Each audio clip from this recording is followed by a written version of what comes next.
Hello everyone, it's Dylan from Yu-Gi-Oh! Everything, and welcome back to another Yu-Gi-Oh! Video. This time we will be doing 10 times that the original Yu-Gi-Oh! Manga was a little too dark for the anime. Now that title is a little subjective. It's 10 moments that I believe were changed in the anime because they were a little too dark and the anime didn't want to animate them. But if you just want to call this video something like 10 times that the manga was different than the anime, or 10 times the anime changed the events in the manga, you're more than welcome to too. Those titles work absolutely fine for a video like this. I've done lists where I've analyzed the top 10 moments, top 10 darkest moments from the anime and the top 10 darkest moments from the manga. If you guys want to check out those videos, I'll have them linked down below. But yeah, just for Yu-Gi-Oh! Duel Monsters, no Season 0, we will be going over 10 times that I believe the manga was a little too dark for the anime. It's Halloween, so this video is perfect timing with that holiday. But anyway, guys, I hope you all enjoy. Be sure to leave your thoughts down below, and I hope you learned something new. Let's begin. Starting this list off in no particular order, we have to look no further than the duel between Yugi and Panic from the first arc, Duelist Kingdom. Panic was a character that I'm sure gave a lot of kids the creeps. I know he certainly freaked me out when I was younger and watched the show, but the stipulation that went on in the manga was pretty messed up. In the anime, Yugi will be burned to death if he loses the duel, which is pretty crazy, don't get me wrong. However, in the manga, the minute the duel begins, Panic puts a noose around Yugi's neck and says he will strangle him to death if he loses. Moreover, when Yugi ends up winning the duel, Panic still tries to go through with killing Yugi via strangulation. However, Yugi inflicts a penalty game on him, in which gives off the illusion and feeling that Panic is being hanged. Man, Yugi did not play around in the early stages of the story. Any references to being hung or strangled to death were completely removed in the anime. Let's get to one of the images on the thumbnail, and that is Bandit Keith's fate after his loss to Joey Wheeler during the Duelist Kingdom arc. In the show, we see Keith run up to Pegasus and demand the prize money. Now actually, the variations are slightly different in the two versions of the anime. In the Japanese version, Keith is holding Pegasus at gunpoint, whereas in the English dub, the gun is censored out. But again, we aren't focusing on differences between the dub and the sub in this video, just changes from the manga. It's important to note that Keith's fate in both the Japanese version and the dub is the same. Pegasus steps on a switch and sends Keith flying out of his castle into the waters next to the Duelist Kingdom island. However, this is not at all what happens in the manga. In the manga, Keith holds a knife to Pegasus and demands the prize money. Before one of Pegasus's guards pulls out his own gun to protect Pegasus, Pegasus decides to inflict a penalty game on Keith. Keith's hand then turns into a gun, and he was forced to play Russian roulette on himself. Eventually, Keith ends up shooting himself in the head. Yeah, none of this was shown in the anime, and it remains one of the big differences between the anime and the manga, especially pertaining to the Duelist Kingdom arc.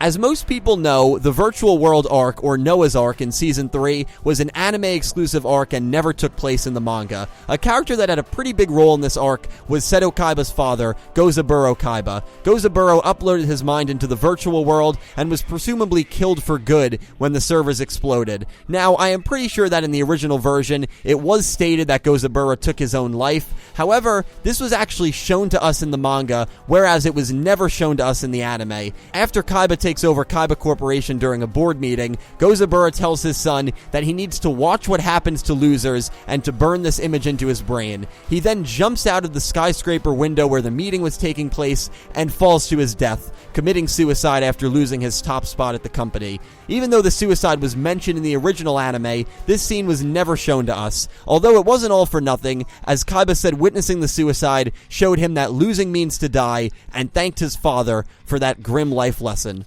Well, I guess we'll stay on the topic of fathers. A dad that I believe made no appearance in the Yu-Gi-Oh! Anime, not including Dark Side of Dimensions, was Duke Devlin's father. Duke Devlin had a completely different backstory in the manga. Maybe I will make a video discussing that in depth one day, but all you have to know for this video is that Duke's father, Mr. Clown, lost a penalty game to Yugi's grandfather and aged 50 years in one night because of this. Therefore, he raised Duke with one goal: to get revenge on Yugi Moto and the Moto family. After Duke lost his Dungeon Dice Monsters match against Yugi, Mr. Clown wrapped the Millennium Puzzle's chain around Yugi's neck and threatened to break Yugi's neck unless he complied. Damn, there's just a theme of strangulation in this video, isn't there? Mr. Clown took Yugi into a different room and tried to force him to play the same game that caused him to age 50 years in an effort to make Yugi age the same way that he did. However, things did not go well. Mr. Clown knocked over a candle while trying to rebuild the puzzle that he shattered and set his entire shop on fire. Yugi Yugi and his friends helped Mr. Clown and others escape,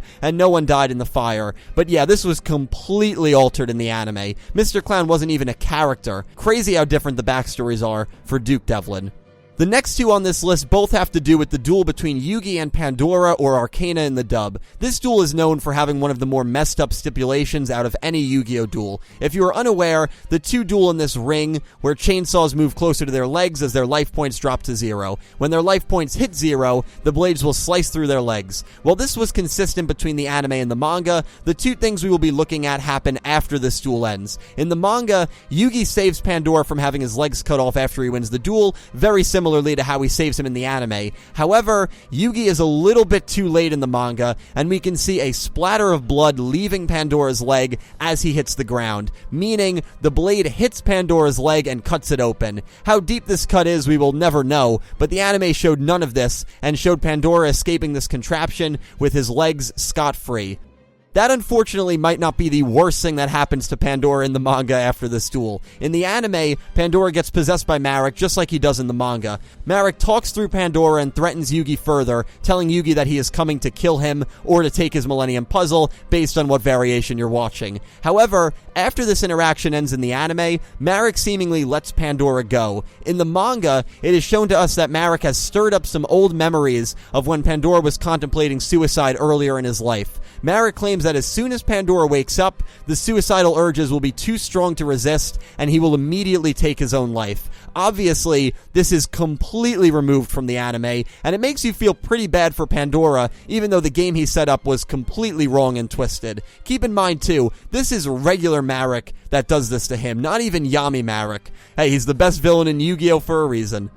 Next up, we have the punishment that Mai has to endure after her loss to Marek during the Battle City quarterfinals. Marek plays a dark game with Mai during their matchup and eventually gets the better of her when he summons his Winged Dragon of Ra. As we know, the loser of a shadow game or dark game has to endure some kind of horrific punishment, and since Marek is the one choosing the punishment, I can't emphasize the word horrific enough. In the anime, Mai is shown to be in an hourglass that is slowly filling with sand, which will eventually suffocate her to death. She is also forced to watch all of her friends, Yugi and company, playing on the beach while they all basically ignore her cries for help. Seems pretty bad, and it is. But what happens to her in the manga is much, much worse, especially if you're like me and hate bugs. Mai is trapped in an hourglass in the manga. However, instead of sand pouring in, Marek fills it with flesh-eating insects. Just saying those 3 words in succession make me sick. The insects will slowly fill the glass while slowly eating away Mai's flesh. Absolutely horrific. This is one of those cases where you will never hear me argue the decision that the anime made to change this.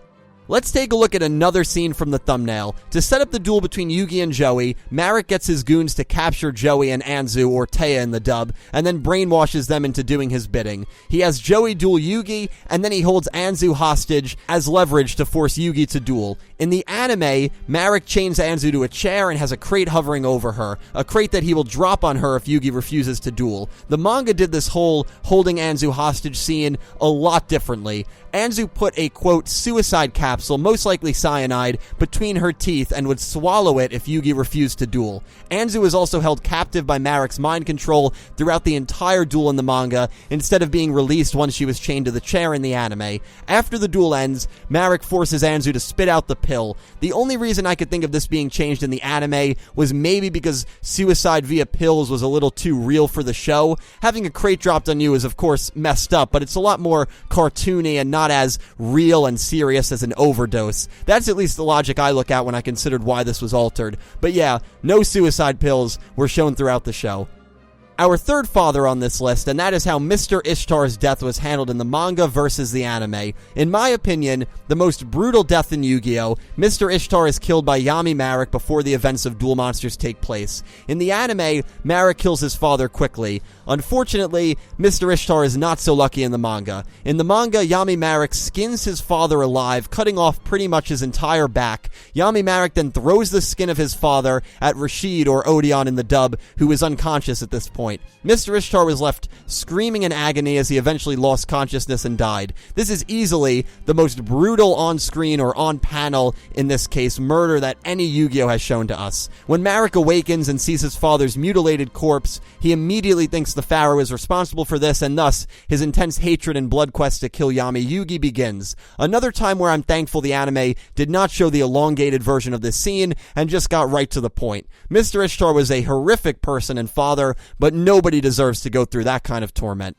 Concluding this list is the straight-up death of Bones. As most of us remember, Bones duels Yami Bakura right before the quarterfinals of Battle City starts. In the anime, Bones has support in the form of these two clowns. After Bakura wins, he sends these three to most likely hell, as we see hands grab the three of them by their ankles and pull them below the ground. We never see these three again, so assuming they are dead is a fair assumption. Well, in the manga, there is no need to assume the fate of Bones. Bones does not have the company that he has in the anime, as he is completely alone when he faces off against Yami Bakura. After Bakura wins, as a penalty game, he straight up kills Bones via the power of the Millennium Ring. We are left with this panel of Bakura walking away from the corpse of Bones, which is not an unsettling image at all. The implication of Bones' death was certainly there in the anime, but it was not shown to be this straightforward by any means.